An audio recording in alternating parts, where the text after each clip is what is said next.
Hello and welcome to the channel. I'm your host, Mr. Davey, and if you're studying in Design and Technology GCSE, you've come to the right place. This channel hopes to help guide you through that GCSE process by covering things like the core content.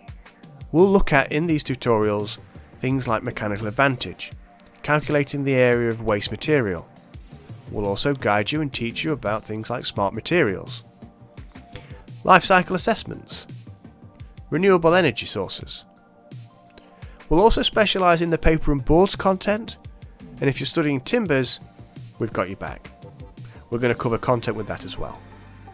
If you're in Key Stage 3, in Year 7, 8 and 9, we're also going to look at building those skills in design technology, getting you prepared for taking a GCSE in this subject.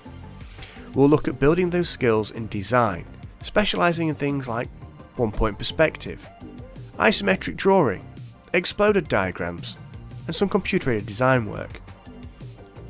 If you're in Key Stage 4, don't panic, we've got you covered too.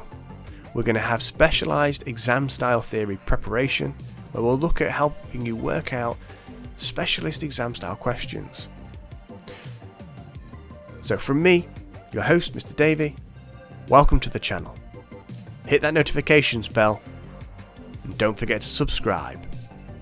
Bye now.